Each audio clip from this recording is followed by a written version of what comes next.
Hi, and welcome to my quick Phantom Muspah guide. This is the inventory and gear setup that I'm using. A couple changes that you can make to this is wear God D'hide and a crossbow should also work. I know that bringing Sapphire Bolts E is really good for the enraged phase because it deals roughly 32 damage worth of the shield in one spec. So if you have a Nihil Horn or a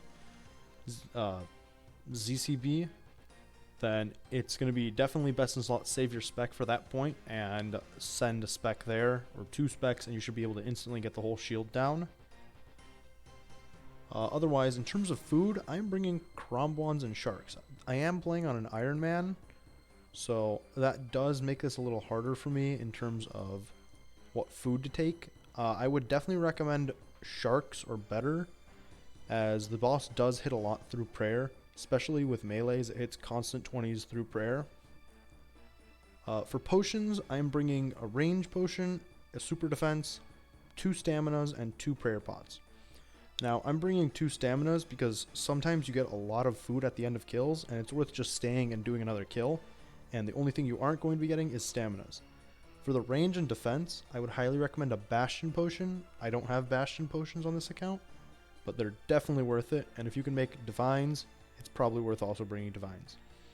Another thing is obviously at the bottom of the inventory, I have soul ruins, bloods, cosmics, and fire and nature ruins, and then I have the Book of the Dead. I'm using Greater Thralls, and I'm also using Word of Arceus. If you have a ZCB, Death Charge is probably worth bringing if you're doing multiple kills, just to get a little bit extra back. Other than that, I am not sure if it's worth bringing. In the ring slot, I am using a Suffering because the boss hits with range through prayer. It hits a 2, so you're getting that 1 damage back always. Other than that, just bring your best range gear, and you should be good to go.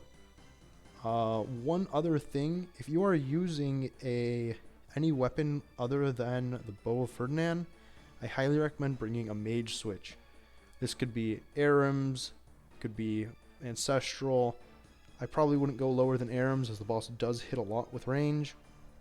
And then for the weapon, I would definitely say you want Trident of the Swamp, Sanguinesti, or Shadow. And then obviously bring an offhand. If you are maging, you can also freeze the boss on the melee phase. So if you have better mage gear, it's definitely worth freezing the boss whenever you can on the melee phase, so that you take minimal damage and don't have to run at all. Which, in doing that, you have more time to position and move the spikes around. And either way, if you're using a Shadow, you probably really don't need to freeze it. You could just out DPS the boss and kill it really quickly.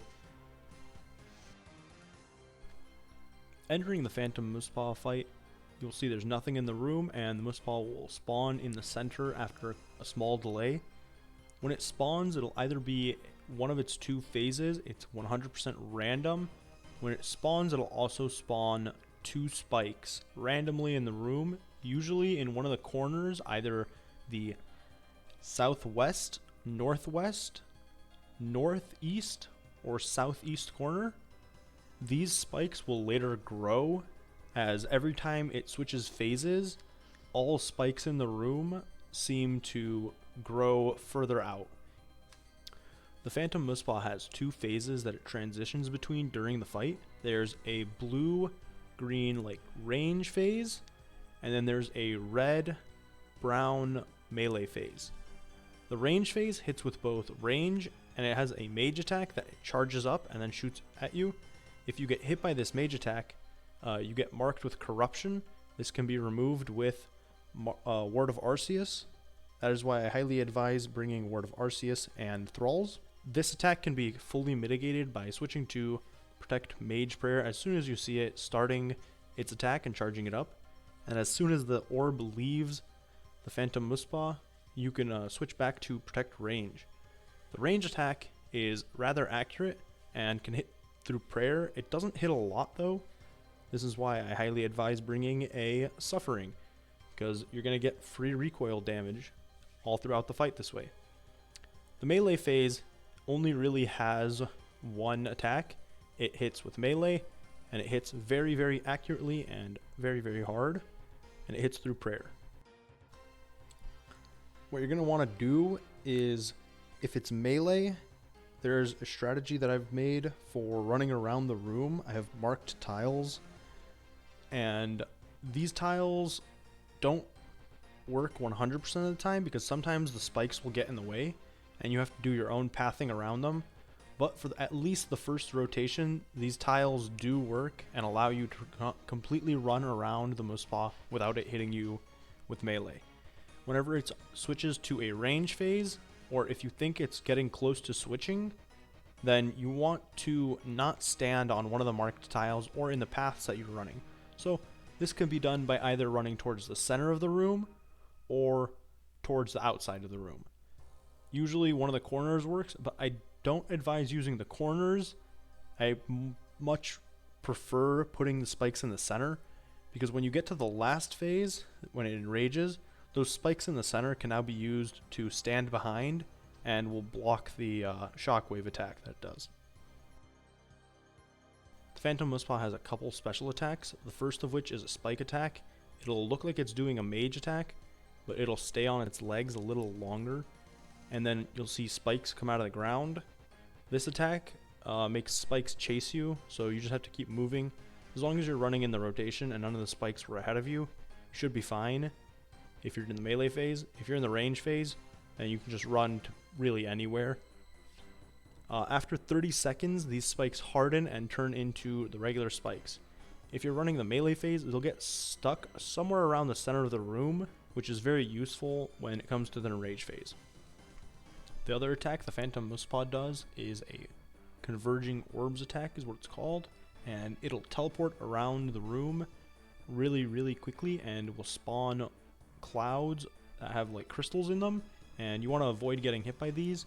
There are a couple tiles in the room where if you're using a Bofa, you can stand and there's only one possibility of getting hit, so it makes it very easy to mitigate the damage and makes it easy to dodge.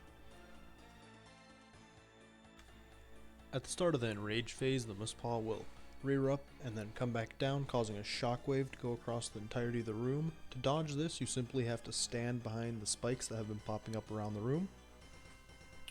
After it does its shockwave attack, it'll have a prayer shield, and it will pray Soul Split. Soul Split is basically just life steal, so for most of the damage it deals, it's going to heal itself. During this phase, it has 75 prayer, so to speak, and it is every time it attacks, it drains a couple prayer from itself. To fight this phase, you want to be using either Sapphire Bolt's E, a weapon like the Ancient Mace, or using Smite. General strategy I use is wait till it attacks with a range. As soon as you see the range attack, you can turn on Smite, hit it once with the Bow of Ferdinand, click under yourself to stop attacking, and click back to prayer range. I do this because the Bofa is a 4-tick weapon, and the Muspah is a 6-tick attack cycle. This makes it a lot simpler for me to get the hit off between every cycle. And then another thing that you can do is when you see it doing its mage attack during this phase, then you have to switch to mage, otherwise you can get hit upwards of an 80 again. And then immediately after that mage attack, you can fit in one hit with Smite, but then you have to immediately go back to range because it attacks really quickly afterwards with a range attack. And then it's just back to the same rhythm as before. Range attack, pray Smite, hit, click on yourself, click back to range. During this last phase, you can kill the Muspah as if it was a regular range phase. So just pray range, hit with range, and yeah, just wait for it to die. It doesn't have a lot of HP on this phase, and avoid spikes. It still does its mage attack, but that is it. As of recording this, the room does not act like a Kraken instance, for example, where you can drop items on the floor and they stay for a longer amount of time. This being said, sometimes you get a large food drop like 6 sharks or 6 summer pies, and you'll also get potion drops. With all of that, you might need inventory space, so you want to eat up to basically full after each kill. Unless you're leaving, then obviously just get your loot, get out. In terms of drops from the Phantom Muspah, the Venator shards are used for making a Venator bow. They are 1 in 100 drop, and when you get a Venator shard, you don't get any other drops. There's also the Ancient Icon, which is used for making an Ancient Scepter. It's a new staff that can auto-cast Ancients. It's an upgrade to the Ancient Staff. There's also Frozen Caches. They roll something on the unique table, and possibly also weapons, armor, ruins and ammunition, herbs, seeds, and the resources table.